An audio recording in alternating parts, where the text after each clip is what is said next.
now? Welcome to the Church of Mabus radio show. It's Friday night. It's 7:14 p.m. Central. We got Jay here with us. How you doing, Jay? Doing pretty good. Sorry, I'm a little dark. I don't have a whole lot of light in the new house, but Okay, if I appear to be a floating head, sorry. That's right. You're glowing a little, but Yeah. June, can you hear me okay now? I know she's here with us, so I mean, it says she is. So hopefully, there's no. I don't know if there's a mic issue or something, but tonight's guest is June Lundgren, and says she's here, but for some reason, Bring your mic in a little bit. I can't hear you, Jeff. Oh, hold on a second. Can you hear me now? Yeah, that's better. Okay. I'm about to get a new mic, by the way. I just got to get paid in August, and I'm going to get one of those fancy ones. I'm Poe, so I got to save to get stuff like that. But I wonder, I have no idea. Is it Mercury retrograde? I thought it was over, but it looks like it's back. She just popped out. Yeah, she left, so I don't know where she went. But I saw you for a minute, and you vanished. It's just crazy. I don't know what's going on. But anywho, been watching Loki. Is pretty good. You watch Loki? I caught up to it. You like alligator Loki? That was kind of weird. Did not expect that at all. Me neither. But I mean, it's good. Definitely. There's only one more episode left. Oh, really? For the season. Yeah, for the season. 6 episodes. Yeah. Yeah, kind of short. Mm-hmm. But I don't know. She popped up, and usually people don't have this much trouble, so she's not saying anything on Facebook.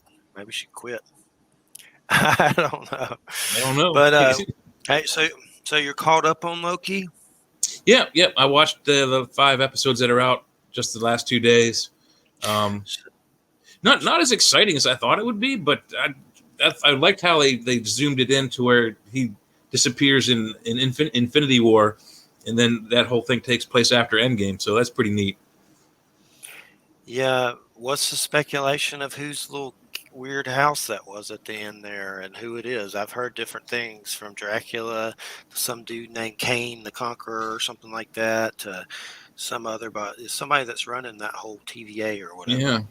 Dracula sounds like a good idea because isn't Mobius, isn't he like the Marvel Universe vampire? Morbius is, but then there's Dracula, so there's different ones. They're not the same. Yeah. They're different characters.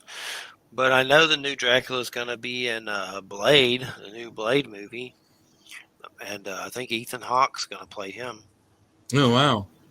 And that's what I hear. And then there's I forget who the black dude is, some cool dude that always does good movies, but he's got a different kind of name, so I don't remember it. But I know I've seen him in movies, but he's going to be the new Blade.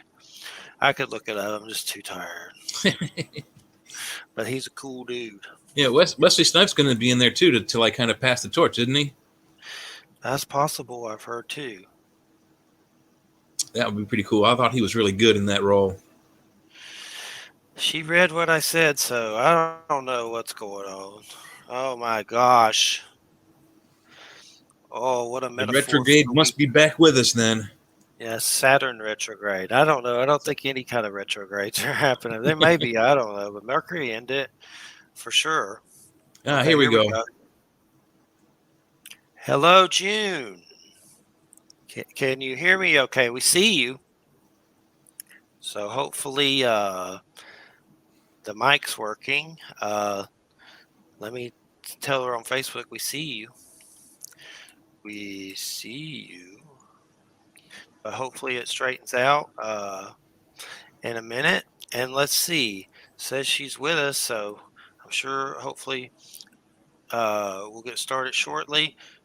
Let me see. Gosh, this laptop sucks. But yeah, Loki. She might have hit the mute button on the front of the StreamMate screen. Yeah, maybe so. Maybe she can hear us. Nod your head, June, if you can hear us. Can you hear us? Maybe not, but she's Yeah. there, and it's very strange. Yeah, we Maybe a can't mic hear issue you. on her end.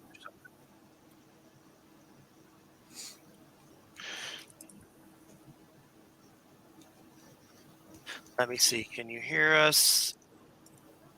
Uh, Unmute microphone, maybe.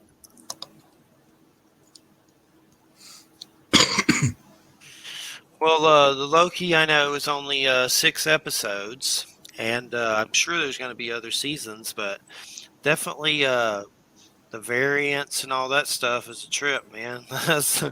I like that Richard Grant old man Loki. That was pretty cool. The older Yeah, Loki dude. in the traditional costume. Yeah, he's based on the Kirby, Yeah, the Joe Kirby Jack version. Kirby version. And I didn't know there were so many, but Kid Loki. Apparently, there was a Loki, Thor, Kid Yeah, Thor story, and I don't know that one. But there was some kind of story in the comics a long time ago about Kid Loki and Thor Loki. Well, there she went. yeah. She's changing her computers out. Man, what a metaphor for the week. But so you did a Yeah, political. Oh, go ahead. I was going to say we'll get it together. She's probably got a better computer than what she was on. Yeah, I know she had a headset or something. So we'll figure it out. We'll see what's going on. If not, we're gonna be free balling. We've done it before. Yeah, Lord, give me strength because I'm not sure I have the strength. Pretty tired too. I just moved into a new house, so I am spent. I mean, physically spent.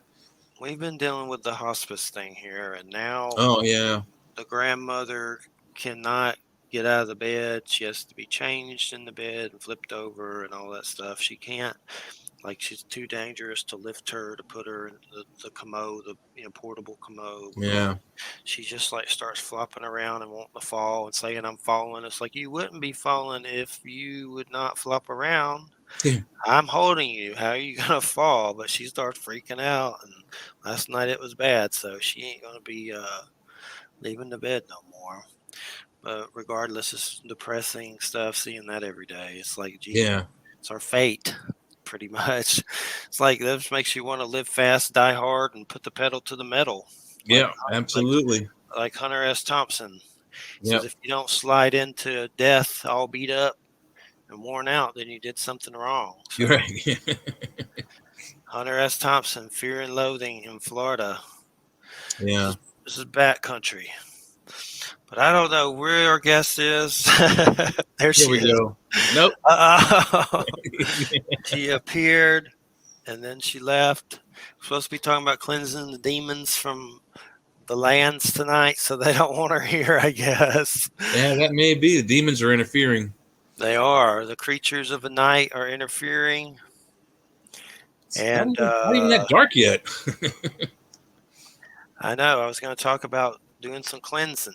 And let me tell you, no one's ever had trouble with StreamYard before. So I don't know what's going on. We've been using it. There's never, not sure why there's any trouble, but who knows? We'll iron it out.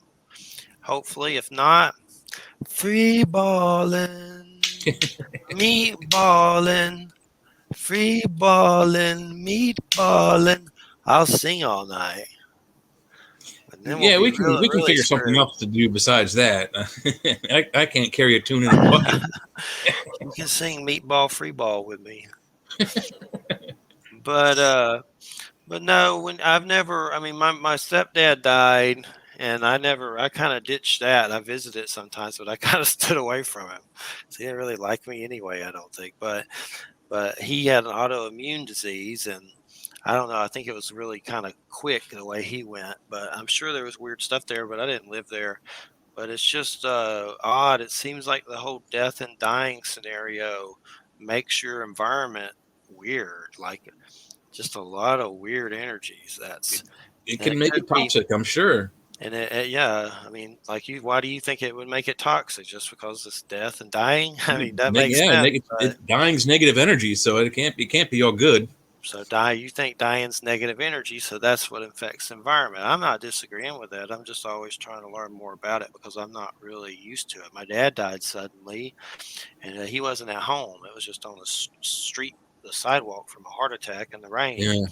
And so it's really my first experience. But everyone tells me it'll settle down after they go, and I don't know. I just know what I feel, and it don't feel like cotton candy all the time. That's Yeah, for no, sure. it definitely doesn't. My parents passed away about 3 years ago, and Yours it did. went all within a couple of months of each other. So it wasn't easy. I mean, my mom died like a couple of days before my dad's birthday. Then my dad died a couple of days after her birthday on their wedding anniversary on Thanksgiving Day. So it was a weird synchronicity that happened there. So did they go through hospice and stuff with your parents when they Uh, passed? my You were there. my dad, no, we weren't able to see my mom. She got the uh, I forget what they call it. I think it's skin eating disease, MRSA, at the hospital. So she was sequestered. No one was allowed to see her, but like the doctors. So we never got to see her before she passed. And my dad was in hospice care. He was in assisted living, and he just while we were eating Thanksgiving dinner, we got a message that he passed in his sleep after dinner. So at least he went quick and painful, or painless rather. So my mom, I sure was in a lot of pain. She was had a skin eating disease, and they were giving her all kinds of antibiotics, and she's allergic to antibiotics. So that's probably what actually got her in the end was the antibiotics and the medicines. Yeah, but so did it feel weird in your house? Obviously, from grief and mourning and just knowing what's going to happen, it feels like crap. But it's almost like a portal opens and the loved ones of the person who's dying are coming back and forth. It's kind of like a Ghostbusters hole in your house, and it's like pulling Yeah. you in with it to eat you. So you'll die too, is what it feels like. It's like there's an anomaly in the house, a vortex that's sucking your lungs to death. It's just a weird thing. Yeah, It's crazy. the air definitely felt more stale after we found out when my dad died because me and my sister and her boyfriend and their kids were at the table and was just like, you know, weird stale silence after we found out. Well, I know Don Webb dealt with his mother. I don't know who it was. I don't know if it was his mother, but something about Can you hear me? yes, hello Finally, June. holy cow, what the heck? Hallelujah. Hallelujah. Retro I don't know what's going on. My You know, stupid, no, it's one of those you're days. here. Yeah, Yeah, it's one of those years. yeah, But it's good to have you here. I'm kind of new with StreamYard, so usually you just click a link and that's it. But I mean, yeah. I'm new. Usually I don't have a problem with it, but today, of course, it's having problems. Of course, it is. Why not? Well, June Lundgren here with us. And June, I want to talk to you about some stuff. I know you go by Demon, Seer, and things like that. And I was making jokes because I have weird stuff going on where I live right now that I wanted to ask you about. I was like, they're trying to keep us from talking, is what it seems like, which I may be Yeah, I being think paranoid, so. but it was. Yeah, Yeah, paranoia is possible, yeah. but but just to get maybe your opinion on the situation, me and Jay were talking about when you're living with someone who's dying, hospice. Oh, And I yeah, know yeah, you have a nurse background yep. and that you've dealt with these subjects before. Well, right now I live with my fiance, Christina. Her mother's here and her grandmother, and her Uh-huh. grandmother's 90 something, and she is going through hospice. And Mm, she is definitely like last night, we usually move her to the portable commode. We can't do that anymore because she keeps like just dropping weight, just dead yeah, weight and flopping and stuff. So now she's in the bed, and we have hospice coming in to, give her bed baths and stuff like that. right. But one thing I've noticed here, and I've heard people say, and I've had Don Webb on, a friend of mine, and he said that he dealt with someone which has dementia too. So he Oh, said yeah, the energy can make you feel like crap all the time. Well, when I was here at first, we felt okay, everything was fine, but it seems like as this has progressed, the energy here has just gotten uncomfortable or something, like painful almost. A lot of anxiety, a lot of just just unsettling. And I'm burning white sage. I'm doing affirmations. We even went to church to see, and I haven't been to church in a while, to church it up, and came back. It was like things got worse. But there's just weird stuff going on. And I'm kind of new to, being in the house, living with someone going through that, and someone that with dementia and everything. Yeah. And then there's been times that we've seen perhaps odd things here. A glass blew up on a countertop for no reason. A crystal glass was not hot then cold. It had fruit cocktails, a thick crystal glass. One day it just blew up. No one was near it. And there's been weird things like seeing things, dogs acting weird. My dog Jack died here too, a little while back. And there's just been odd energies and stuff. I guess what I'm trying to figure out is it just seems like maybe there's also like her loved ones are coming through maybe a portal. There's a bar here that I stand at all the time and get cold chills. If I sit on the couch, which happens to actually be near a glass shelf with a lot of ashes of family members in the past, near my ear has been itching to where if you touch it and like, oh, that itches, it's like, don't do that because that's just going to make it worse. And I finally prayed and it went away, but it started coming back again. Just been weird stuff. I guess I'm just trying to figure. I think you know more about this with death and dying and stuff probably than me and what you deal with, but it seems like there may be some parasitical things here feeding or something. Like we've seen some weird like possible entities. Yeah, every time somebody's, if somebody's dying, actively dying, like it sounds like that person is, then it will attract the loved ones. For one, they're waiting to take them home. It may also attract negative entities because they're drawn to death and they're drawn to depression, anxiety. The air will feel heavier. It's what they do. They're like dogs. They can sniff it out. And they'll try to hang around and see what's going on, and it's never a good thing for them. That's why I don't work hospital work anymore, because you walk down a hallway in a hospital and they're there. They're always there waiting. They're waiting for someone to cross. They're waiting to be able to take the soul if they can. But you'll have a lot of paranormal activity. And if there are ones present or they're like on the outside looking in, so to speak, the white sage will just ramp up the activity. Uh-oh. It just increases it. Yeah, it's like, okay, so they know I'm here and they're trying to get rid of me, so it pisses them off. I believe it. So when you say they'll take the soul, do you mean the good ones take your soul to heaven, or there's something creepy that they try to do with the soul?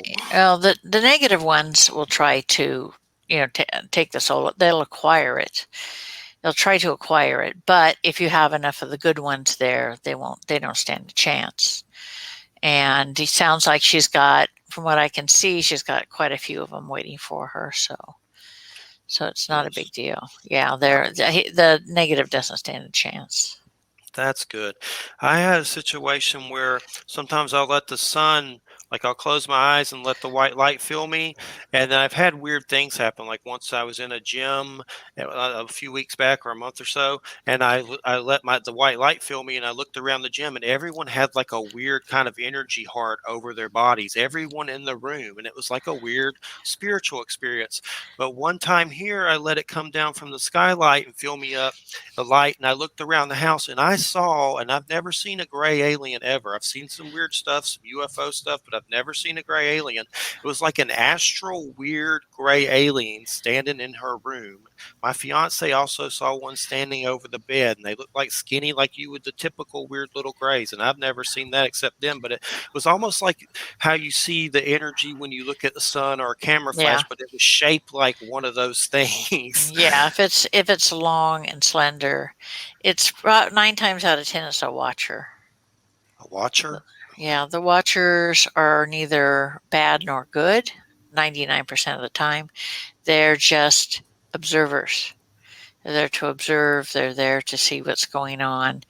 And if the watcher leans more towards the good, then they will they will let the angels know if there's a problem. Like if there's a demon close by, and the person's dying, actively dying, then they will actually notify the angels, like, hey, there's something going on here. You need to do something about it. They won't interfere. They won't interact. It's that just what the name entails. They're watchers. Wow, that is definitely interesting for sure. So when it comes to the negative ones, what can you do? How do you get rid of them, or can you? Prayer is a really big, a weapon against the negatives. Prayer and invoking the name of whatever deity you believe in, whether it's God, Jesus, Jehovah, whatever. It doesn't matter. It's all about your faith and your belief in that deity. That's when I died in a motorcycle accident in 1988. One of the things that I brought back with me was the fact that on the other side, thought becomes reality. And it's the intention behind the thought that gives it power. And, whether it's in the dark realm or the light realm, you could say, like, okay, here's Coyote and Roadrunner, the Coyote pulls out a Acme, hammer and bangs him over the head with it. It's that kind of thing. It's like if you put enough belief in it and enough thought into it, it can happen. It can get rid of them. I mean, you won't be able to kill them. You won't be able to move them out forever, but it will ward them off. Holy water over with the sign of the cross over every window and every door, and ask for God's blessing and ask that nothing negative be allowed to enter. Okay. And you could use blessed anointing oil for the same thing. It'll do the same thing. I make a black salt. It's very unique. When I started doing removals, God said to me, listen, I'm going to give you a recipe for black salt, something that will protect those that you're there to help while things are going on. I'd never even heard of black salt before. But God said, this is a recipe. This is how you make it. And I will bless it at each step of the making of it. And that was like 40 some years ago. So 46 years ago. So it's never failed to protect. But some people wear it in a cremation necklace around their neck. I have a sister group I created in the UK, and they wear it when they know that they're going on a location that has negative entities. And they say that it heats up so hot, it's almost too hot to wear when in the presence of a negative entity. But it heats up because it's protecting. And this neighborhood is a 55-year-old older community. I'm 46, but Christina's a nurse, so that's why she's allowed here, and she inherits the house later. But there's also an elderly home across the street, so there's just a lot, too much, I think. Well, you have a lot of transitions. A lot of people coming and going, a lot of souls coming and going. Sometimes they may hang around and then they become earthbound because maybe they're waiting for their loved one. They crossed first and they're waiting for their loved one. It's all about, the transition. Most people are afraid of dying. And there's that fear that draws the negatives as well. There's definitely, I know there's been people that have passed away in the neighborhood. Someone had a sudden heart attack and passed away. And then when we went to church, it's like I felt really good, but when we got home, it just felt like it upset something. And It was just different, we're going to keep going back, but in church and stuff upset them apparently. I mean, it seems like. Yeah, it will upset a negative. It will upset negatives. What you've got, from what I can see, once I see you, I connect with what's there. What I see is there is what I call the creepy crawly dudes. They're the little creepy things that can make you see them as, like spiders or bugs or whatever. I mean, weird stick people. They can make you see them as whatever they want you to see them as. Whatever will elicit the most fear or anxiety within the person.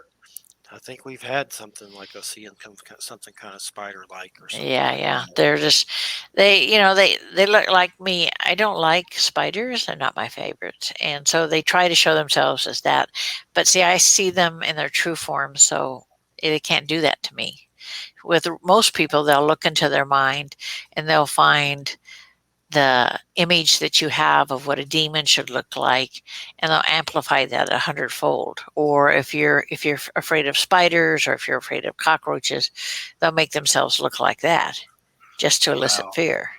And we've had different people, me, myself included, have suicidal thoughts, and I would never Hmm. act on them, but it was like something was trying to place it there. I'm Yeah, too afraid to ever do that because I don't want to come back if I don't have to. Ain't no way I'm yeah, doing that. But yeah. there's like something's here that wants you to do it. Yeah, they do. They try to manipulate your mind to see if you're easily influenced or not. And, one of the things, if there is a demonic attachment or a demonic that's taken up residence, is, your life will go in the toilet. I mean, your health goes downhill, your mental and emotional health goes downhill, your finances go downhill. They try to isolate you, get you away from any support system that you have. That's my health's been doing stuff. Hers is. I've had blood Yeah. pressure stuff since going to church, and it was fine before that. And then after church, it's like next thing you know, I'm having to get the blood pressure cuff, and there's been more fights and stuff, even with Uh-huh. different people here. If there's no discord, they will create it. They love chaos. They love to cause problems. They love to the fights. All this negative stuff just feeds them. Wow, you're giving me the chills, the goosebumps. This usually lets me know we're on to something for sure. Well, one of the big things that, just to briefly tell my side of the story, Sarah, do not start whining, Bulldog. Do not.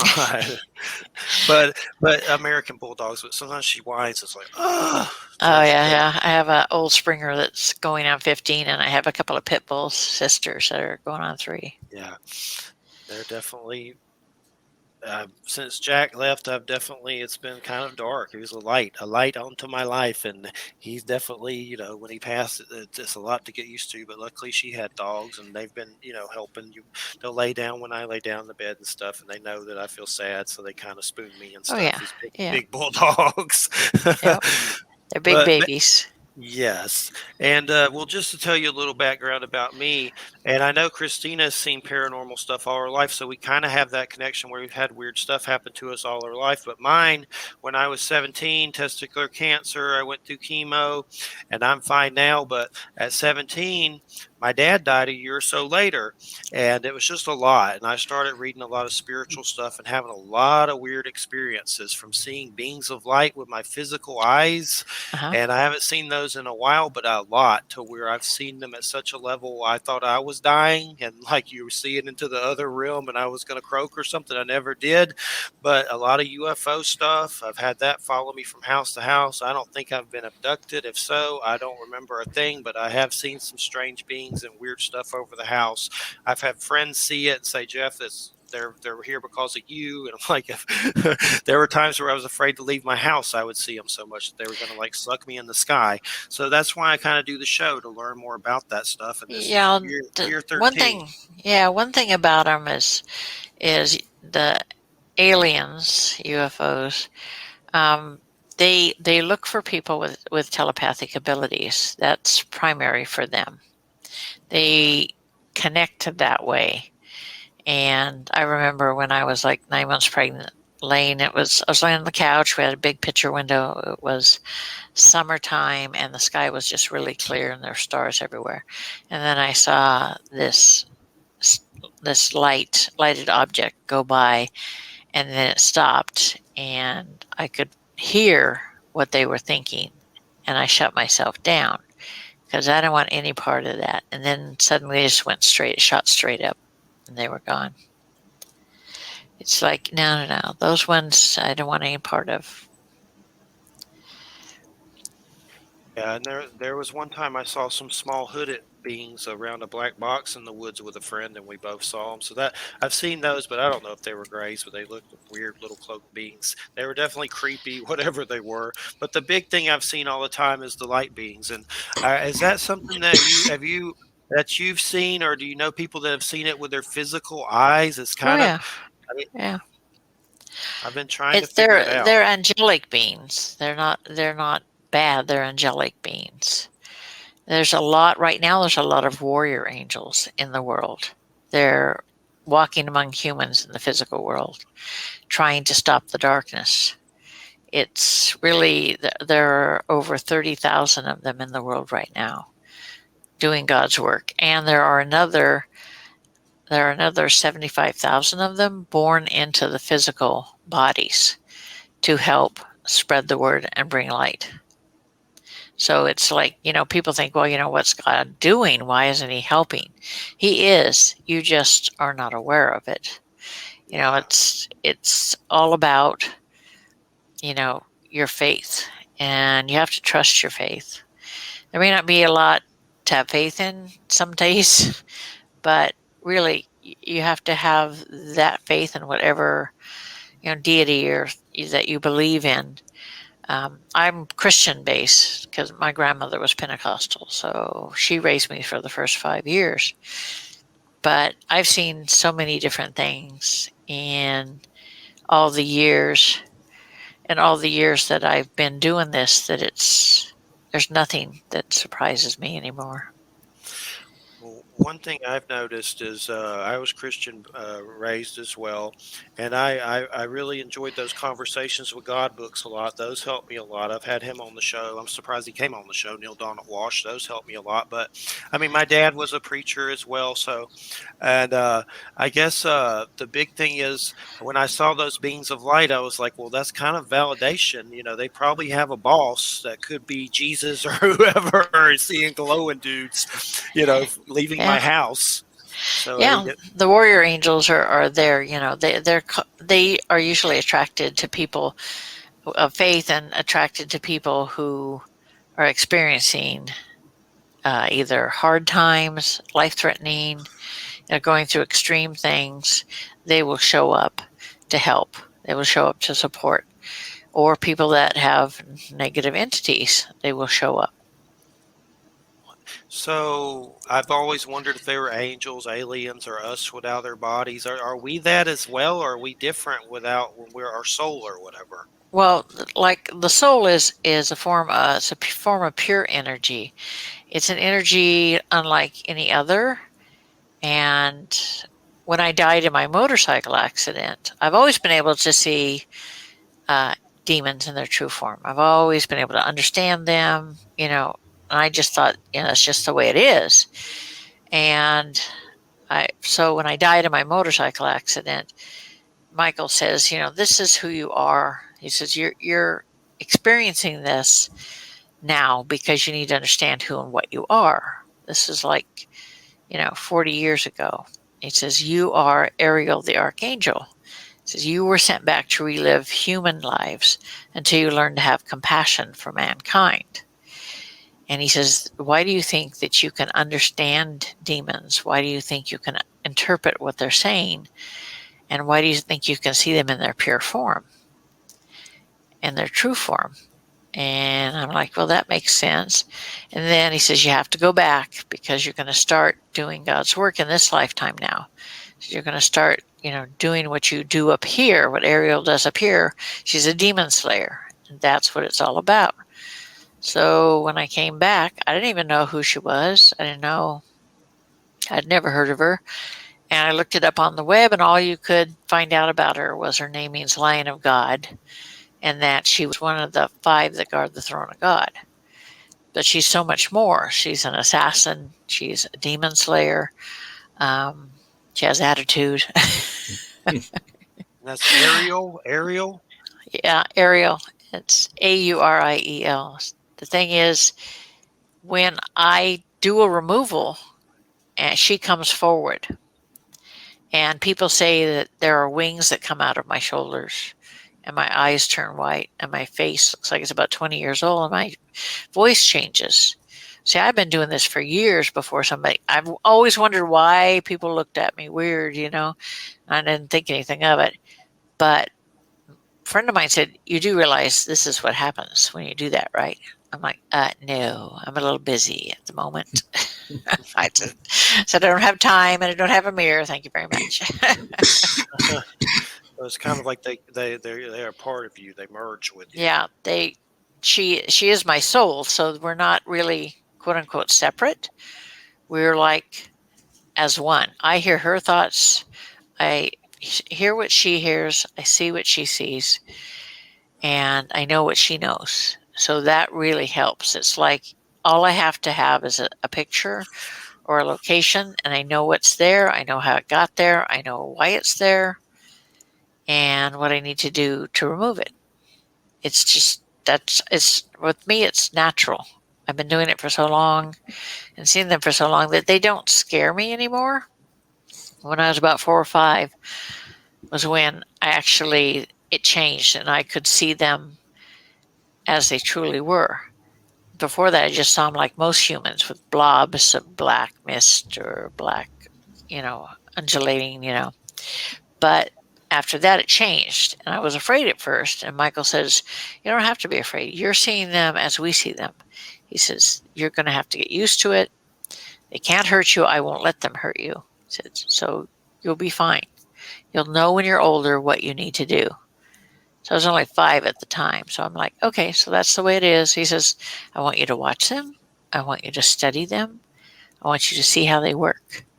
He says, it's very important. So when you get older, you'll know what to do. And I'm like, okay. So my first real interaction with a demon from a one-on-one point of view was when I was in the military. And I was called in. They called the ER and said, there's a gentleman, we're missing a person. We haven't seen him for 2 days. That's not like him. We need you to come over because we're going to go into his room because they're expecting to find a dead body, So we get in that room and here's this demon sitting over in the corner waiting for this guy to die. He's like curled up in a ball and he's barely breathing. And so I just kind of ignored it. We went in there, we got the guy out, we got him back to the base, ER, and I went in to start an IV on him, and the demon was leaning over him, trying to take the life force from him. And at that time, I didn't realize what was inside of me, so it's like all I know is I said, he's not yours, he's mine. Whatever it was he saw in my face, or I'm sure Ariel was coming forward at that time, it left. It never returned. I checked on the guy. He spent a week or so in the hospital. Somebody had put PCP in his soda. He's a chaplain's assistant. He would never hurt anybody. He would walk around a fly rather than hurt it. Wow, and he said, I had the strangest dream. He said, I had a dream that there was a demon that was trying to take my soul. And an angel came and defeated the demon.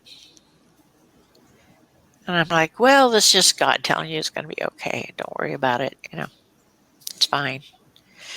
And he was discharged because he was never the same again. He was sent home. And I know,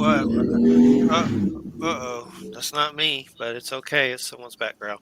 But it was a motorcycle going by my house. Okay.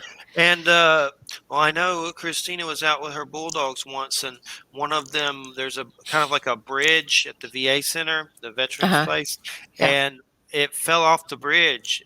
And at that point, she had seen kind of like a winged shadow being in the trees, and the dog was scared to death. I had to go down there and get the dog out. It wouldn't come out, and there was some brush down there and stuff. But is there like a parallel flip side to where they're kind of like that, maybe winged and shadow, like a shadow beings, right? Shadow people are a little bit different. They never travel in packs. Demons always travel in packs. Demons, if you see them as I saw them, as I can see them, they're about 7 feet tall. They have 12-foot wingspan. And that's where the likeness to archangels ends. They're dark, they're black, kind of an ebony black. And their face, what little features they have on their face, all you can really see are the eyes. And in those eyes, you see all the evil, all the pain, all the suffering in the world. and it'll give you nightmares forever and ever. You do not want to see that. But that's where the similarities stop at the height and the breadth of the wingspan, and where angels are like Michael here. He's brilliant. To look at an angel it's almost hurts your eyes. It's so bright. But I grew up with him. I'm used to him. I'm used to all of them. And so I see angels like people see people. It's just part of my everyday life, like I see demons. I've called on Archangel Michael a lot, probably so much he's like, "Will you quit calling me?" like to clear and stuff like that for sure. Well, And who people knows? always wonder, how can, he be in a thousand places at the same time? It's because when you're on the other side, there is no distance. There is no time. So he can literally hear everyone who needs help, everyone who calls on him, he hears. And when I was over there, I noticed that I could hear every living soul that there was, but they were kind of like in the background, like a murmur in the background. And what was in the foreground were my grandparents, Michael, and then God. I could feel him. I could see him. And it was okay. I knew it wasn't my time, but it's almost like having those old-fashioned party lines. You can hear people talking and you're like, yeah, you're listening, you're quiet. But it was nothing, I mean, it's like you feel like you're a part of it all. It's just a very comforting feeling, and that things are going to be okay, and you're not afraid to die again. So it's not a big deal. Been And there, I done that. wonder if maybe God, I'm sure, showed me these things to help alleviate some of that fear. Even though I still have it, it's probably not as bad as it would be about croaking. But I mean, that's got to be one of it, is just to help, Yeah, bring comfort to show you. yeah, that's what they're all about. The angels are all about bringing comfort and letting you know that they're there, that they haven't forsaken you, and that they're there. People always, God and I had a conversation one day about this, and he's like, why do people always blame me for everything? Said people always say, why are you mad at me? Why are you punishing me? Why are you doing this? He's like, I don't have to do anything. He says, you guys are pretty good at screwing up your own lives. He says, I don't have to do anything. Yeah, He for says, you sure. do it all. Yeah, definitely. Those conversations with God books help me a lot. He talks about stuff like that. Like the first thing God said to him was, "You got me all wrong," and just some good stuff in there for Uh-huh. sure. Yeah, And it's kind of like Lucifer. People don't understand about him either. It's like, people think that demons are all bad and they're never going to change and all this, but they're not all bad. There is this little spark of light that still belongs within them, that's a remnant of when they lived in the light. yes, There is a hierarchy. Lucifer respects the archangels, and he respects God and Jesus. He's like, a friend of mine is also has an archangel inside of him named Hanel. And Hanel and Lucifer used to be great friends before the war. And so there's, he still considers, Lucifer still considers him a friend. So he goes and visits him from time to time. And my friend Andy lives in Scotland. And I said, next time Elle comes to visit you, he calls him Elle. Next time Elle comes to visit you, I said, you ask him what he thinks about Ariel. And so and Lucifer came to visit a little while later, and he asked him, and I said, what was his answer? He said, respect the assassin. so would Lucifer still be considered Satan? Right, same thing. I know there's Yeah, different kind of there's two different discussions about names. that. Yeah, Lucifer is the light name, Satan is the dark name. Each have a different name, a light one and a dark one. There was one experience I had where I may have seen fallen angels. I was doing psychedelics in my younger years, and it was at a lake. and I saw some beings that were very reptilian, and they were like holograms, but they were weird. The closest thing I've ever seen to them were like Mayan gods. Have these oracle cards, and there's like glyph cuttings of them, Uh-huh. and I Yeah. swear that's what it reminded me of. But I saw them, and it was weird because they were like saying "I love you" and read and write and dance, and I was like, "What?" Because I was freaking out thinking it was the devil, and I still don't know exactly what they were.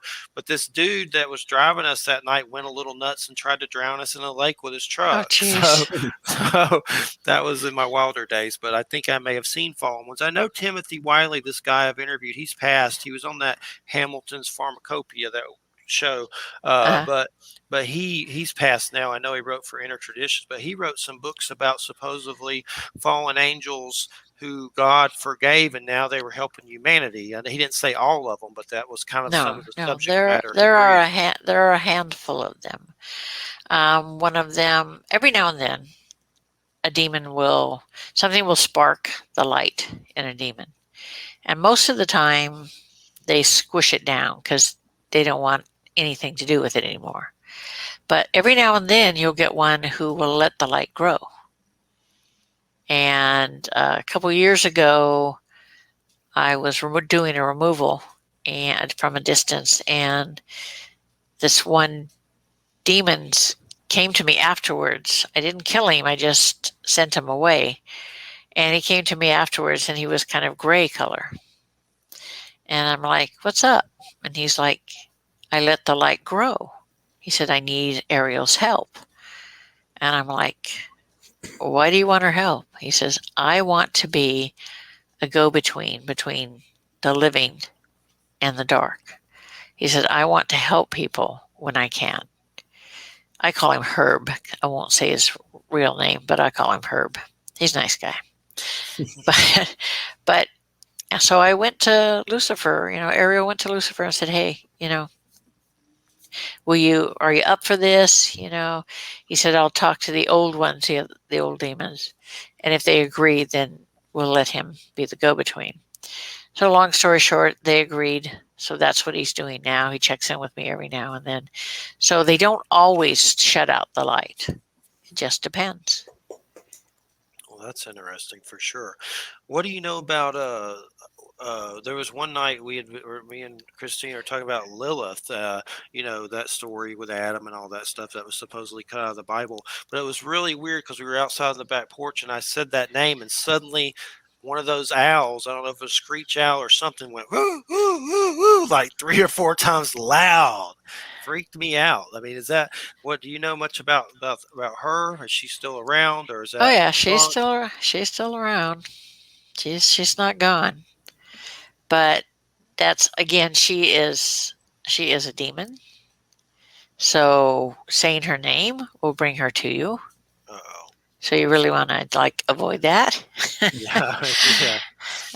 I was on uh, a good friend of mine, Clyde Lewis, Ground Zero, and he's like a couple years ago. He's like he keeps saying the demon's name over and over again. I'm like, Clyde, I told you, don't be doing that stuff. He's it's fine, it's fine. And he ended up with the attachment. And his wife calls me and says, he's got one. You need to help. And I said, he has to call me and ask. I'm not going to help until he calls me and asks. So a few days later, he's like, you need to help me. I'm like, okay, don't be doing that again then. Definitely. Same thing with the S word and the W word, which is, I don't like to say them either. The SK Walker and the W word that goes along Yeah, with that. yeah, Yeah. yeah. And it's kind of concerning. They have that whole show now with millions of Oh, people yeah. watching. It's like just Uh-huh. asking for it. There's a computer there named Satan. It's like, what are you guys trying to Yeah, do? yeah, Like, exactly. Right. It's like, stupid. where's your mind? What do Yeah. you think you're doing? People are getting radiation burns and going to the emergency room and cranium damage there. I mean, that I show's know. It's crazy. like, It is crazy. I'm familiar with yeah, the book and all that too. The book and the documentaries and all that. It's a weird place, but I try to be careful and not say those particular words for sure. yeah. But I'll try to be more careful with the L word for Well, sure. it's the thing. The L word's not a problem. It's the dark name, Satan. That's the issue. And it's so many people say it so often. It's like when they're swearing, they say Jesus Christ or whatever. It's like people just say it, and it's like you have no idea of what you can stir up with that. I get people that'll call me and want help because they've summoned a demon, and now they're stuck with it and don't know what to do. It's like you don't. If people think they've got it made, they think they can control the demon. They'll summon the demon. They'll think, oh, it's going to do my bidding. Blah blah blah. Right? It will do your bidding for a moment or two until it lulls you into a false sense of security, and then it'll turn on you because they don't do man's bidding. We're nothing to them. I've made the mistake of trying to get mad at them and, tell them to come, fight and all this stuff, which was stupid. I did that a few weeks ago. And they got worse. So I'm trying not to do that anymore. Saying that, like Al Pacino, come on, come on. Right on. Yeah. Don't need to do that anymore. No. That's just asking for trouble. Yeah. Yeah. So do you think we're is the end days here? Is it going down like a big final to do? I know the UFO subject is crazy on the news right now, and I've been into that subject forever with military people on Stanton Friedman, Jim Mars. They've all passed. But I've interviewed legends on that subject, but now you have like Fox News host UFOs. Oh my God, it's funny. But there's definitely stuff with that going on. But do you think it's the end of days? No. I was writing my first book called A Medium's Guide to the Paranormal, and I was sick that day, and my husband and son went to the store to get me some juice, and God said, I want you to write a book. I want you to put this information into the book. And I'm like, what information?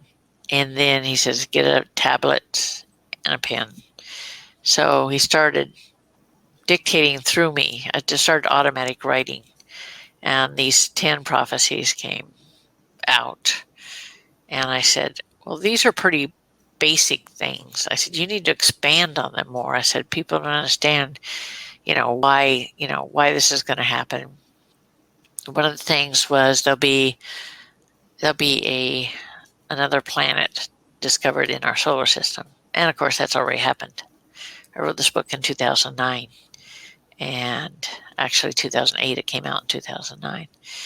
And one of the prophecies that he gave was that in 150 years, there was going to be the ring of fire would explode. The ones that's under the ocean, the volcanoes. Yes. He said, and man was going to go back to a more simple way of life, like the barter system and things like that. So there would still be some technology, but it would be a case of us regressing because of the devastation. So it's like, okay, I'm writing all this down, I'm like, you got to expand on this stuff. People are going to say, what? So it's in the book. There's, it's like, I'm not a prophet, but, when God says, this is what I want you to put in a book, and you do automatic writing and it comes right through to you, and you're like, page after page just keeps going. It's like, oh, okay. I'll put it in the book, whatever you want. I'll have to check it out for sure. This sounds interesting.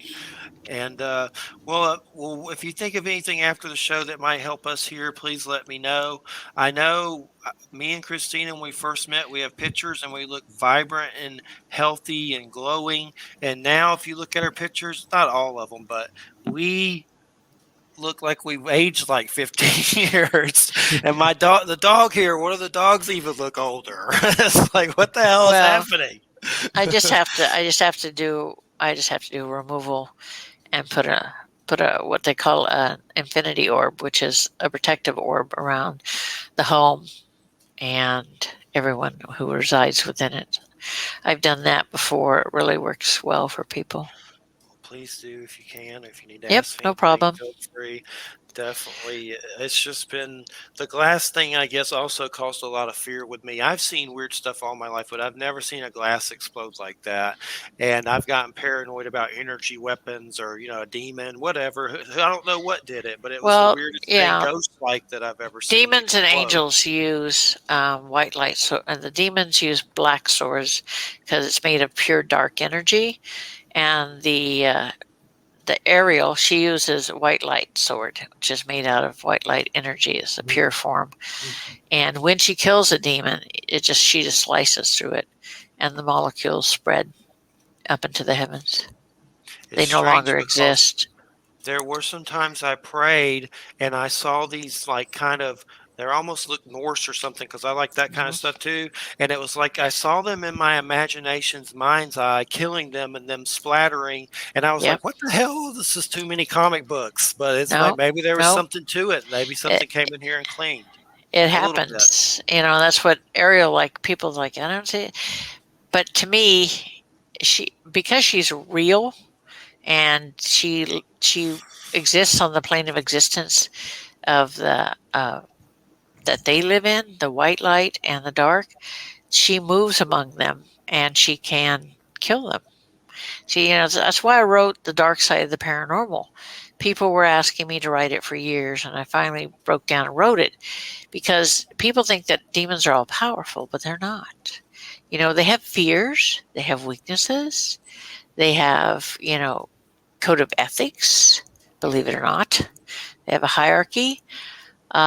It's the book tells you about what will protect you, what won't protect you, and it's just I have sold so many copies of those, and people write me all the time and say, "This really saved my life. This really made me know what was going on, and what to do, and how to help myself." My new book, which is coming out the end of this month, hopefully I'll have finished the editing, is called Demon Seer: The Awakening, because it talks about how the demons are utilizing humans in the physical world and what's going on and all the stuff behind the scenes. And there's a really good chapter on, where to find help. Um, the Archbishop of the Order of St. Michael of the Exorcist has given me his information to put in there. Keith Johnson, the Johnson brothers, they've given me their information. And I've got some other people in there with their contact information and where to find them for help. I'm going to have to check those out. I'll have to get your older book. Is that on Amazon? Yeah, everything's on Okay. Amazon. Yeah. I'll check that out for sure. I've had a lot of people on about shamanism and stuff. Shamanism, I always say. I'm from Georgia, so we mess up everything with the words. But a lot of people from medicine tribes and stuff. I love all that stuff, especially when they start talking about Bigfoot, UFOs, and all that. Well, one thing I need to do is balance it out and let Jay ask a few questions in there because time's ticking. So if we can, let Jay ask a few questions. Yeah, I got a couple. So first of all, you brought up the black salt, and I had before the show I'd put some questions together, and I don't know how much you've seen of or know about the show Supernatural. It seems to Oh, be yeah. fairly well researched. I mean, I don't know. My experience with demon lore is from the game Dungeons and Dragons, so I know absolutely Uh-oh. nothing about them for real. But it seems like they have these different rituals that they're constantly using salt. Like they're putting salt in circles around them and making symbols on the ground with salt. So, and you brought up the black salt. So what does that do? And have they got it right, or are they just got lucky? The salt that they use is probably white salt. Yeah. Most people believe that will protect you from demons. It won't. It'll protect you from a negative earthbound person, a human entity, but that's about it. I Mm-hmm. mean, black salt is the way I make it is the recipe was given to me by God. What it does is it's blessed at every step of the making of it. The products that I use in it are all natural, and they are soaked in holy water and left to dry in the sun. And what it does is it forms a barrier. Negative entities in humans cannot get through it. It hasn't failed me in 40 some years, and I don't think it ever will. It's you get the salt and you lay it around in a line around your property, or you can carry some on you, put it in your car. And what it does is negative entities don't want to be anywhere near it. If you put it around your home to seal your home, they can't get through. Nothing negative that's inhuman can get through. It's just like a force field. It's like they hit up against it and bounce back. They don't want to be anywhere near it because when I make it, not only does he bless it, but Ariel's energy goes into it, and they don't want to be around her either. Because in the war between heaven and hell, Michael disarmed Lucifer, and Ariel disarmed his son. And so they respect them, but they don't want to have anything to do with them. So what? Like in the example, you said if you put it around your home, what if there's a demon in there? Was it possible to trap them in, or you got to get rid of them first and then?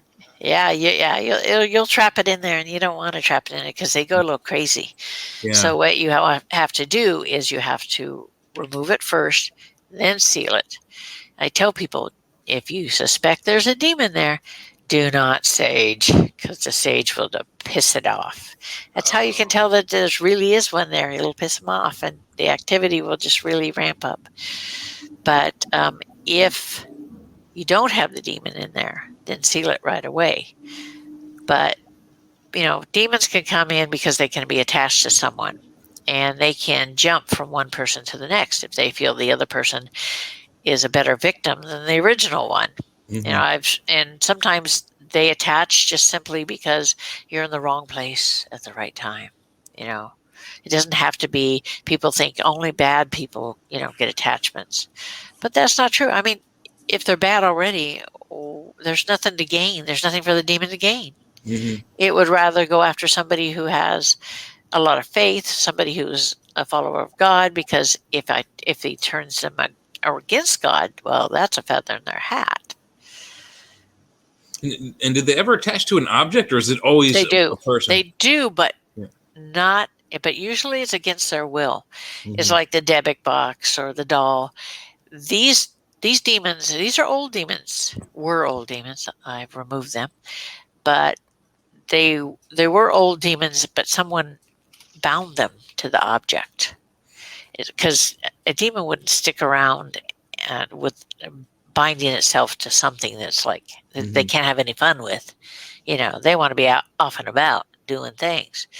But I ended up doing Ghost Adventures, and after that, a couple years later, I went to the museum because the demons were creating a portal to open to let old demons in, and they had been manipulating.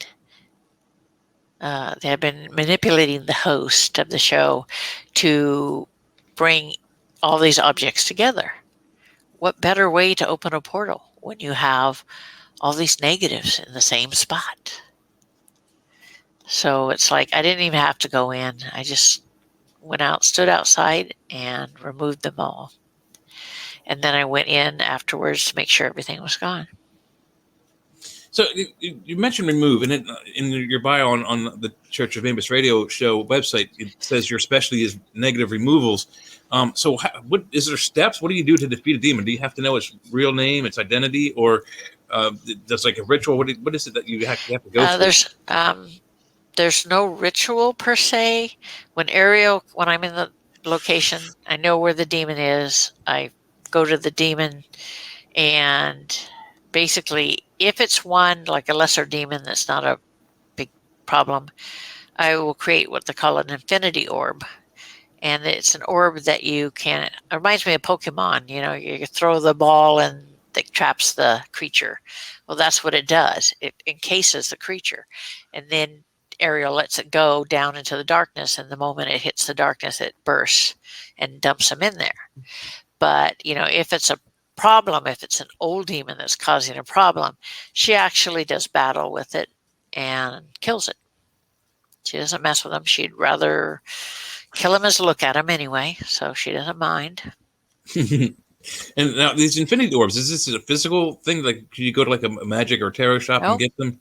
no, this is created out of pure white light energy. And because her soul is separate from me, it'd be like two people standing here side by side, and she can create it out of white light. And it's, remember, thought becomes reality in their worlds. So Mhm. this traps them and puts them down. But she'd rather kill them anyway. So That sounds like it's a better plan anyway, from what I've heard yeah, you try to do. yeah, So, but do they all have like a secret name? I mean, oh yeah, it's like, in the movie Dune, Paul defeats that one Fremen, and they say your name is Usul. That's your secret name, right, but you right, take your own name that we'll call you openly. Or do they yeah. have a secret name that only they know, and then there's an open name that everybody knows? There's the white light name that they used to have. People don't understand that the war was people. How many? I don't care how many people I've come across. They don't have any idea what started the war, why there's a war, or Hmm. anything else. And one guy was telling me, I raised Catholic. They don't know why the war happened. They don't know what happened during the war or anything else. And I told him it's quite simple. I said we all had physical bodies hundreds of thousands of years ago on a different planet. I said the entity that we call God found us and helped us evolve. And we got rid of war and famine and hunger and disease. And it was all about the pursuit of knowledge. So as time went by, we evolved into pure energy. And once we did, we traveled as a group among, the galaxies, the solar systems, and we saw everything there was to see. We, visited every planet. We observed every life form. And then one day there became, people said, the soul said, listen, I'd like to have a physical body again. I'd love to have children. I want to, grow old with someone, that sort of thing. And the followers of Lucifer said, "Nuh-uh, no way. We don't want anything to do with it. Absolutely not. We don't want to be subject to growing old, disease, pain, none of that. We don't want it." So that's what started the war. God said, I'm not telling you have to do it. I said, these souls want to do it. And Lucifer's like, no, no, no, you'll make us do it. He was just looking for an excuse. And God knew that it would only a matter of time before Lucifer tried something. So he created a group called the Legion of Light. And they were comprised of Michael, Raphael, Gabriel, and Ariel. And they in turn trained all the elite warrior angels and so on. But once this disagreement happened, the war would have been like 1,000 years if you were a human. But for them, it was maybe an hour. Hmm. And in the end, Lucifer was disarmed by Michael, and his son, I won't say his name, was disarmed by Ariel. And God says, I'm going to give you exactly what you want. You're never going to be able to take on physical form. He said, but you can't live among us. And he opened up a rift into a dark realm. And he says, this is where you're going to live. You can't live among us. And so over the centuries, they've grown angry and resentful, and they're seeking revenge. And that's why they make it a career choice to, hurt humans, because we all have white light souls in us. What better way to torment them? Because you did us wrong. You put us in here. You put us in the dark. So we're going to get back at you. That's interesting. I'm glad you said that. My theory, and I'm probably wrong, but my theory is based on the Norse mythos, where they talk about the realm of hell, which is Thor's sister. She protects all those souls that haven't died in glorious battle, and her realm is Midgard, which is Earth. Yeah. And so is the war between heaven and hell? Is hell Earth? Is that this what they're battling over? Is this planet, or is hell like the dark realm you're talking about? No, hell is the dark realm. The dark realm is where all the negative entities live. It's where they exist. Over the years, they've been able to create dark portals to come into the physical world and start problems and make man's life living hell. It's not that we're not good at screwing up our own lives, but they give us a little extra oomph there. But it totally, when I went to the other side, when I died, and I said, well, heaven exists, okay, but what about hell? And Michael took a few steps and waved his arm, and this pit opened up, and people were screaming. It was like people screaming, reaching up, trying to get out. And then he waved his arm, and I went back. I said, okay, I get it. Hell exists too. Okay, fine. But it's just, some people think that living on Earth is hell, but they haven't a clue, because Ariel, I have her memories of being down there and taking on negative entities, and it's not a good thing. So they have no clue as to what it's really like down there, and they don't want to know. So do we have it wrong? Because I've heard the war talked about as the war between heaven and hell, and I've also heard the war, maybe it's a different one, but the war between heaven and earth. Is there two different aspects of it? Not really. It's not the way it sounds. It's like there is a war for Earth. There's a war for possession of it. For the souls that are here. And it's God's intention to protect the souls that are here. And it's Lucifer's intention to do as much damage as he can and to take as many souls as he can. So it just depends on how you look at it. And so you talked about Ariel destroying or killing the demons. Do you know how many there are? And when she kills them, are they gone, or are they like just disbanded for so many centuries before they recoalesce? No, one of the fears of a demon is death, because if a demon dies, that's it. Its consciousness, everything is gone. Everything it was is gone. But if they just get sent back down into the dark, it's not a big deal. It's like slapping them on the wrist. They'll probably be back in a week or so, whatever. But to kill them is what she prefers, because she doesn't consider that they're worth anything anyway, and they'll only cause more problems, and they'll only come back. So she would rather just off them and get it over with. But she's not always allowed to do that. It depends upon the case. She's been given more discretion, because the Legion of Light, she's still a member of the Legion of Light, and so they're given discretion whether to kill or not the demons. If they've done something, if they've done an offense, like the three that were attached to, there was one attached to Rommel, one to Goering, and one to Hitler. So God gave Ariel, Michael, and Gabriel the job to go in and remove the demons. But you had to do it all at once. And, as you know, Hitler never kept all of his people in one place at the same time to avoid, everybody being destroyed. But there was one time when they all met together, and that's all it took.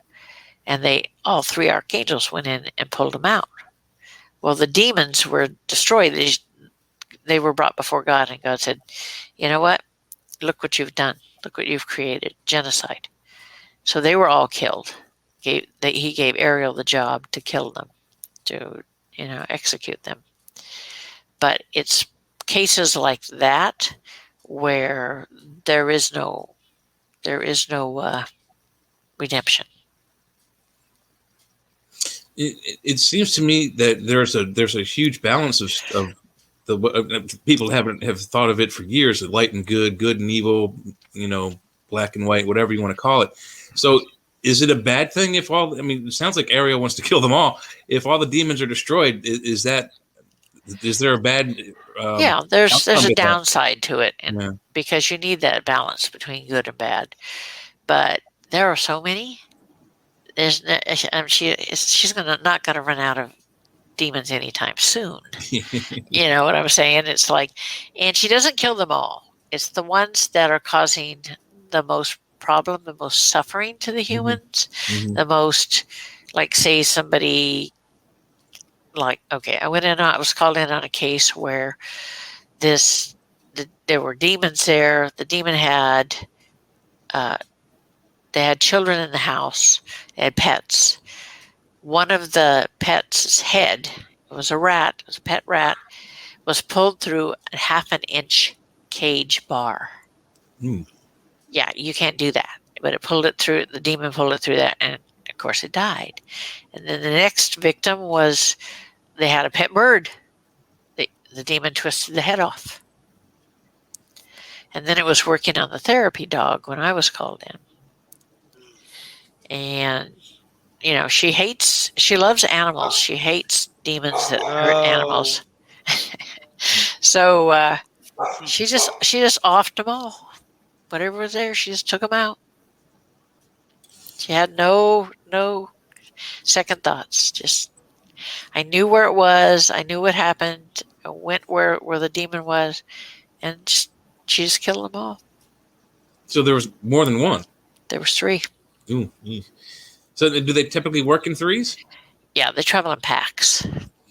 Yeah, they're like dogs. They travel in packs, and it's like, and when you have one demon, you always have, it's like a shark with pilot fish. Yeah. The little creepy crawly dudes are the pilot fish. Mm-hmm. The demon is the shark. And is it always an odd number? No, not necessarily. Sometimes I went in on a case where there were 8. Oh, wow. Yeah, that was fun.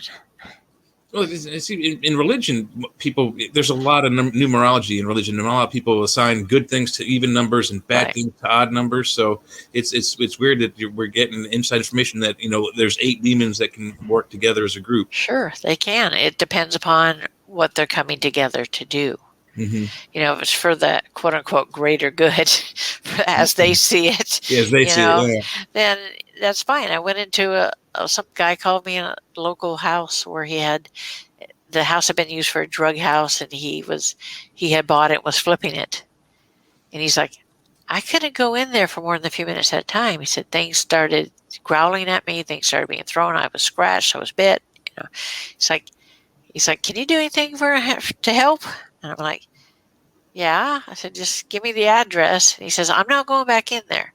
He said, I'll leave the key under the garbage can and put it there when you leave. And he says, I'm leaving you some money too. So I'm like, okay, fine. I don't charge, but okay. So it took me there was 5 of them. It took me about half an hour. Usually it doesn't take me that long, but there were 5 of them. They were trying to hide, trying to get out of Dodge. Now, how does a demon hide? They can cloak themselves. So if you're a demon seeing visions, they can hide from your eyes. Not from me, but if they can hide from humans, they can hide from regular angels. Oh, okay. But they can't hide from archangels, because archangels in turn can cloak themselves. So, I see beyond that. So I can see them, and they think I don't see them. It's like, whatever. What do you say? If you want to pretend that you don't say, like soap, you can't see me, I'm invisible. Yeah, so like the kid in the movie with Adam Sandler, he gives him the sunglasses so he turns invisible so people can't see him. It's yeah, that sort of thing. Confidence booster. Yeah, there you go. So you mentioned earlier how you got into the writing of the book, that God told you to go ahead and do that, and that you never wanted to, but you're now up to 9 books altogether? Yeah. Well, the first one, God came to me and says, I want you to write a book. And he says, I want you to let people know that I do hear them. I do hear their prayers. But I give them what they need, which is not necessarily what they want. Yeah. He says, I don't care what you put in the book. He said, but that has to come across. And I'm like, okay. But, when I write, it just takes on a life of its own. Mm-hmm. It just keeps going because all this information comes in, not only from the other side, but from Ariel as well. So all of this information comes, and I just, I'll be sitting there, and like a couple hours have passed, and I don't even realize it's been a couple hours. I've been writing. Just the things the book will finish when it's finished. Mm-hmm. When I have nothing more to say, it stops, and I know that that's time to stop the book. move on to the next one. I have actually 4 books I'm working on right now. Oh wow. One of them's done. The other one's almost done. It's within, I would say, a couple of chapters of being done. And then the other 2 are half done. And do you find that you're the first person I've talked to that actually has said that they auto write or channel write? And I'm not sure if you're familiar with the Urantia book, which was allegedly all written through channeling. And the guy who was channeling it, what he said was dictated and written down by a professional secretary, which also I think was his wife. Uh-huh. But the prose in it was very Bible-like. I mean, it's a difficult book to read, and it's thick. I mean, it's like, you know, as big as the Bible or even thicker, but it's hard to read, and it's very prosaic, like the Bible was written in the early chapters. Right. You find that that's how your channel auto writing is? Is it a way that you wouldn't write normally, or is it? I don't really channel. I have all the information in my head. Mm-hmm. Or I talk to Michael, or I talk to God or Gabriel or whoever. And if you read the first book I wrote, it's called The Medium's Guide to the Paranormal. Mm-hmm. It's written like in a conversational way. I don't put a bunch of stuff in it. I write it like I'm sitting down talking to you. Mm-hmm. And that's what people that reviewed it said, that's what they liked about it, was it was down to earth. And it's like you're sitting down talking to the person. Yeah. And that's the way I like to write my books, like I'm sitting here talking to you. You know, Yeah, I don't see using big words. I don't try to put on airs. I just put in what I have to put in there. And it sounds good because, like I said, the Rancher book is so difficult to read, and it even the Bible is difficult to read. I mean, it's got this, in the music, classical music, they have what they call rondos, where a particular musical theme repeats throughout the 4 stanzas, and that's how the first chapters of the Bible are. And it just, to me, I have dyslexia, real bad dyslexia, so reading the Bible is like makes my head spin. I got to put it down, or I'll go crazy. Yeah, I have an Aramaic Bible. So. Oh, do you? Yeah. It's my grandmother always told me, you have to pray for interpretation. Pray before you read so that you get the information that you need or the meaning that you need from the individual thing. She was a great woman. One of her biggest advice to me was always keep an open mind, because there's more things, like she's like Shakespeare said, there are more things, Horatio, than are dreamt of in your philosophy. Mm-hmm. So keep an open mind, because things evolve, she says. Negatives evolve, angels evolve, humans evolve. She says, always keep an open mind. Yeah, it's hard to in this day and age, though, with all of what's going on crazy in the world and on the news. So it's good philosophy, but wow, there's some crazy, dangerous things happening right now. Yeah, unfortunately, yes. Definitely crazy. Well, one thing I wanted to ask you about was my dog Jack.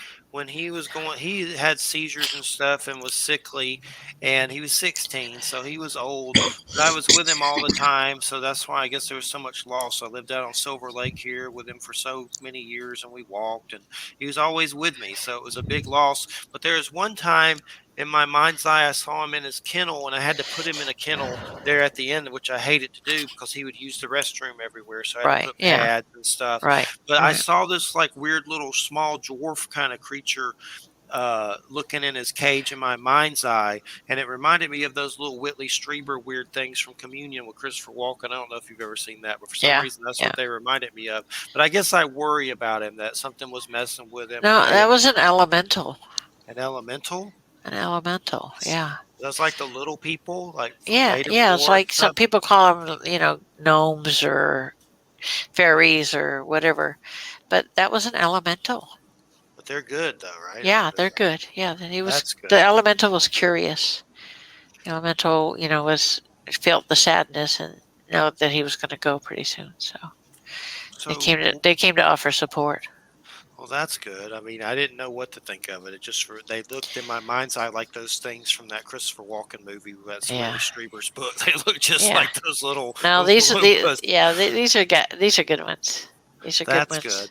So when a dog passes, and I know Jay's had loss. He's also lost a lot of family. So have I. But when a dog passes, does it automatic? What happens? I mean, where do they go? Dogs are purer and they're closer to God than we are. They don't have the baggage we have. They don't have our hang-ups. When they cross, they go home. There's never a problem with that. They go home. They're always, unless they're like, there have been instances, and I know in a couple of places in England where you'll see a ghost of a dog, but it's because it's looking for its charges. It's looking for it. They use them as nannies. So they're looking for their master or they're looking for their charges. But 9 times out of 10, they'll go home. They don't have any problem. They'll run home because they know that good things are there.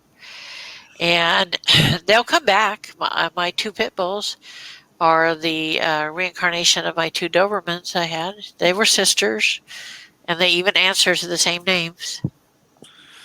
I've seen glimpses out of the corner of my eye, which seemed like him. Like you'd see it real quick, like him go by, and weird stuff like that. Yeah. And recently, we got this, which is like a pet memorial. Oh, I that's was going to put cool. it on his Yeah. grave, but I've just been kind of keeping it as a portable memorial. Yeah, they'll come like humans do. When they know you need them. You know, you're sad, you're missing them. They'll come to comfort you. They'll hang around for that, just like people do. Like, So, it's okay, I'm here, don't worry about it. You know, I'm good. well, what can we expect when we croak? Will we see that? We'll meet him again? Oh yeah, but he'll be back. He's like, I'm coming back. Don't worry about it. You'll find me again. He's another dog.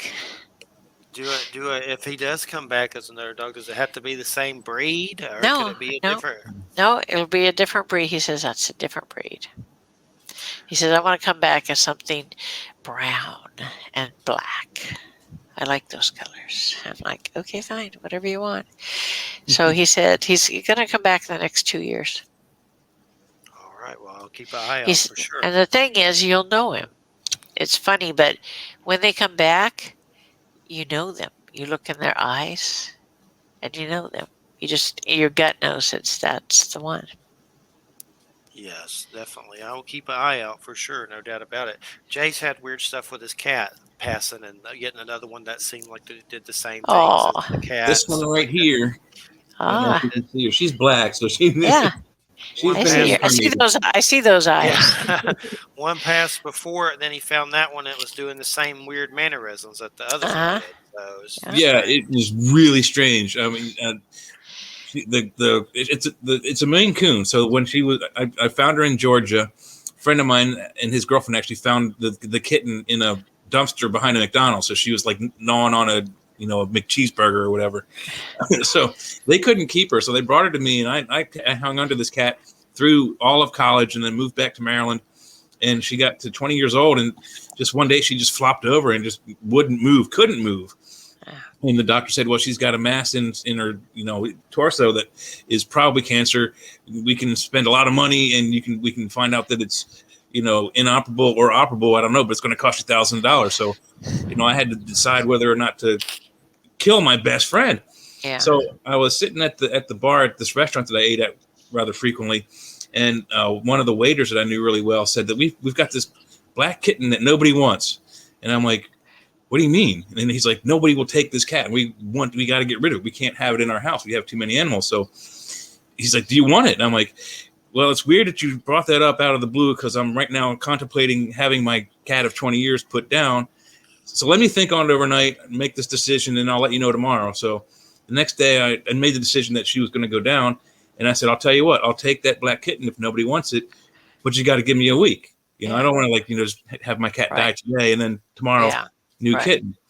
So a week goes by, I come back to the restaurant for dinner, and my friend calls his mom. His mom worked there too. So they called the dad who brought the kitten over in his big red pickup truck. And the car pulls up. We're on the back of the restaurant in the back parking lot. And this kitten immediately recognizes me and tries to jump through the glass. I mean, didn't hurt itself, but it smashed its face in the window. And then I recognized it too. I mean, it looked exactly like her when she was a kitten 20 years ago. Yeah. He opened the window and it jumped into my arms, and it was like immediate recognition. I knew it was the same soul. I just knew it was. It was so uncanny. Yeah. And I brought her home. I had another cat that had known her. His name was, by the way, Lucifer Sam, after the Pink Floyd song. And he recognized her immediately. I mean, Yep. I could see in his face, he recognized this cat. Yep. And he's like, well, take me to the vet. I want a new body too. And she was like 8 or 9 at the time. But she ran right to where the food was. I didn't have to show her Yeah. anything. Knew where the litter box was, and had the exact same like Yep. weird personality quirks and habits. Yeah. Right If they off the love bat. you, they come back. Yeah. My Springer I have now. She's been back 2 other times before this, so Wow. keeps coming back each time. Well, people don't believe in reincarnation, but that incident that Yeah, that solidified it for me. I mean, all the it's time. absolutely real. Happens all the time. People just not aware of it, or people Mhm. don't pay attention, or don't want to know. Mhm. But it happens all the time.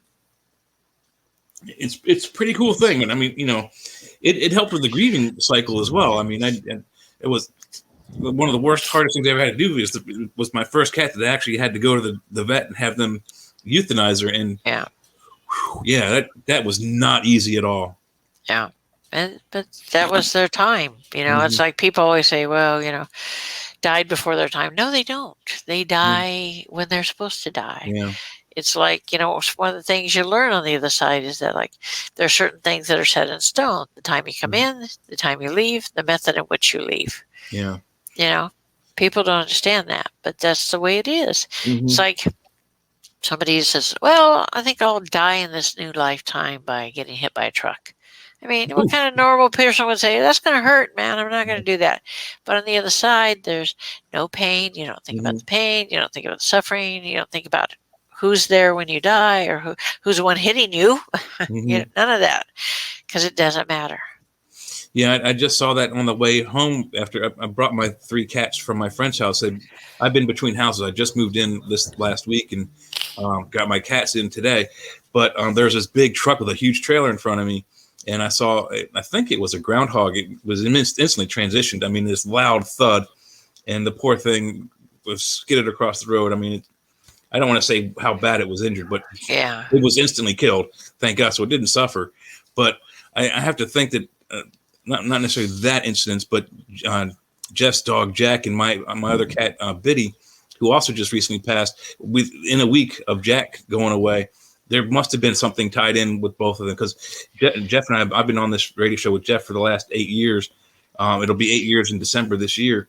So something, I think, tied our two ends together. Yeah, they've all been, they're in the same circle. They're in the same soul circle. That's why. Just like humans, animals move in the same circle, soul circle. Sometimes they go in, sometimes they come out. Just depends.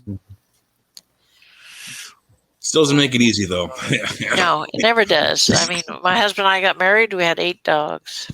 Blended family. We have a farm, so. But it's like, I had 3 dobies. He had some dogs. We rescued some other dogs. It's just, and they die of old age. It's not much you do. It's like they add so much joy to the life, to your lifetime, even though they're only here for a short time. Yeah, 20 years is a long time for a cat. So she was there at that time. Was half my lifespan at that point. Yeah. So it's like my Springer here. She's going on 15. So, she tolerates the 2 babies.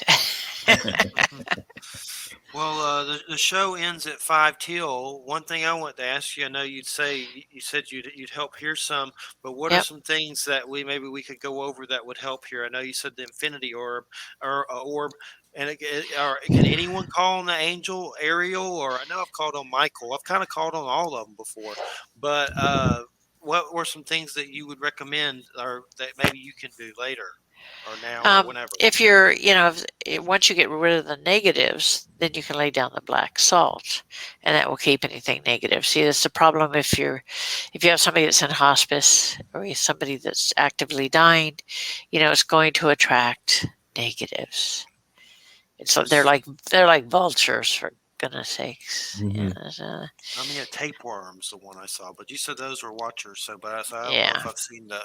Christina saw something that was like a weird spider, though, and there's been other things. So that's the creepy crawly dudes. They're annoying. That's what they are. Some of these things kind of run to and from and look for houses that they can feed them. They do. They do. Yeah. I want to Yep. kick their ass because I'm getting tired of it. I'm Well, tired. fortunately, you don't have an attachment. These are only ones that are like standing outside per se. They haven't come in. They're just waiting and watching. But like I said, you could lay down black salt if there wasn't any inside. Uh, I don't think there's any. I can't feel any or see any ones that are inside. I see them outside, like they're waiting, for the person to transition, and they're watching.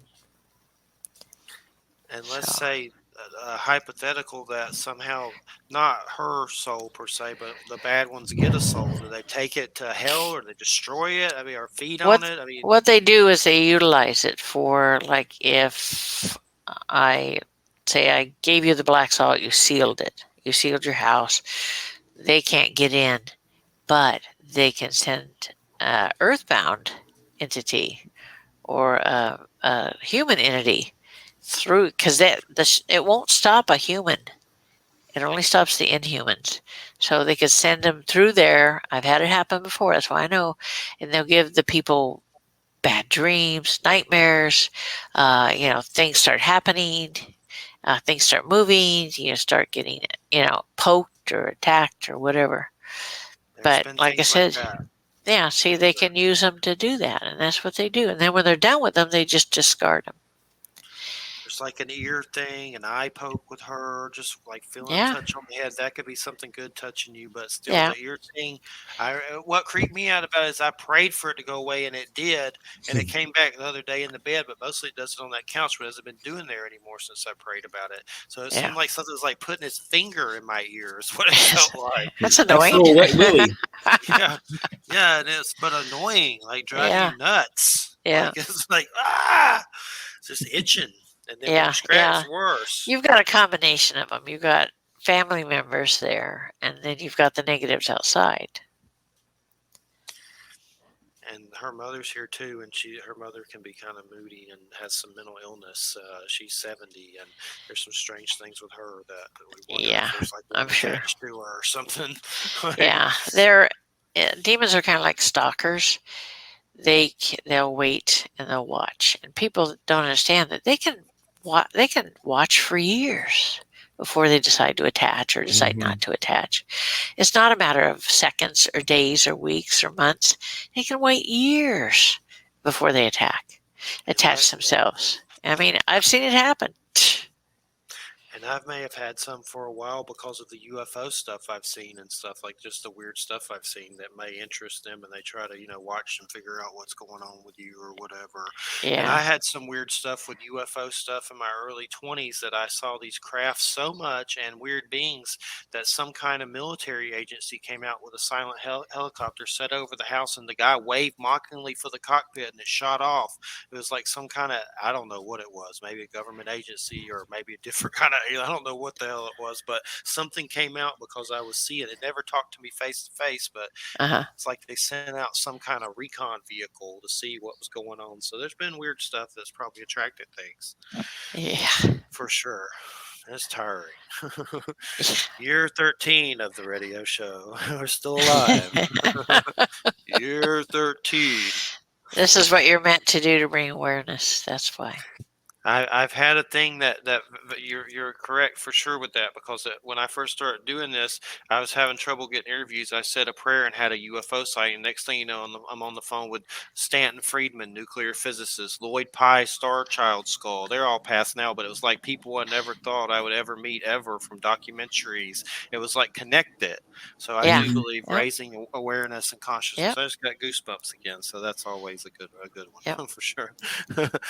But definitely, well, I've enjoyed it so much. I've asked other people about this, and they've been helpful. But yours definitely takes the cake. It's definitely giving me the goosebumps. So I know Yeah. that's a validation when I get those all over my arms.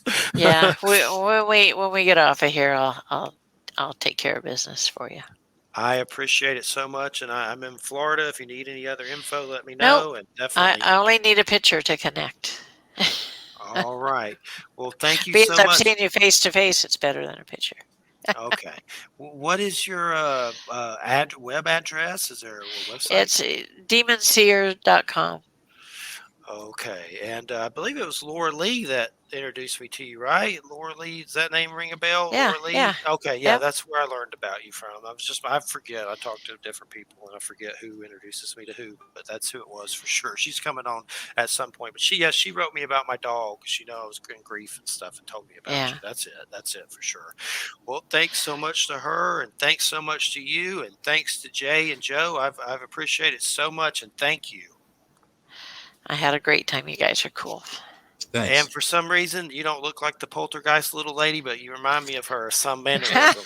Just the way you're deep. You're deep like that. You know what's up. Is clear. Yeah, you don't really look like her, but for some reason, I was like, she's like the poltergeist lady. Just the power of it, the lady. But I appreciate it so much. Thank you. You guys take care of yourselves. All right, take care. Thanks. Have a good weekend. Good night, Alrighty. everybody. Good night. Good night. Bye-bye.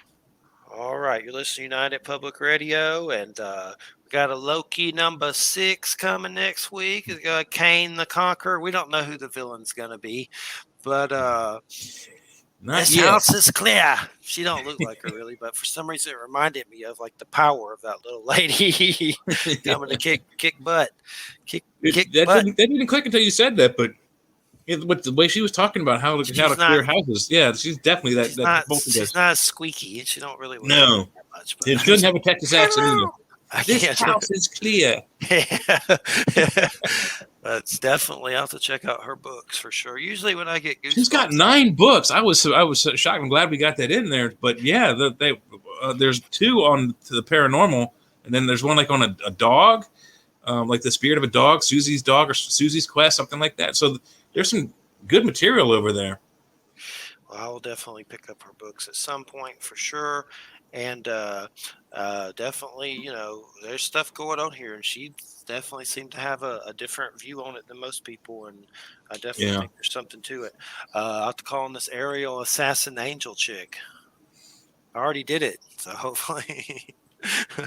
There's a ninja angel in here doing stuff, but it's just been tiring. I feel so drained. My neck's been thrown out. I've had blood pressure stuff. I just feel like somebody beat the crap out of me. It's weird. My neck's the same way. After the last few days of moving in here, I've had these just exhausted feeling and I haven't really done anything but unbox things, and I have no motivation, no energy to do anything. Well, say some prayers. We may attract things because we do this show. I mean, that may could be. To us. Oh no! Stop there it. Goes the dog. Yeah, there it goes. Hopefully you saw anything. All right, Sarah, chill out. All right, everybody, have a good weekend, and thanks for listening. We'll see you next week. That's the X-Files show. Jerry Avalos will be sitting in. We'll just be talking about X-Files, and he just watched a bunch of them good because I remember some of them, but not a lot. I don't remember any. I haven't seen it in so long. It's been a while. Stop it. All right, good night, everybody. Have a good weekend. Thanks, Joe. Thanks, Jay. Take care, man. Yep. Would you quit? Sarah! Gosh. All righty. We'll just sit here until Joe appears. I'm sure he'll turn it off. A little Sarah, late on will you stop it? Why are you barking? All right, everybody. It's time for you to get out and nominate for your favorite podcast. There are 4 amazing shows I want you to consider for the People's Choice Podcast Awards, the longest-running premier awards event in the podcasting space, open to shows worldwide. You can vote at podcastawards.com and nominate the following shows.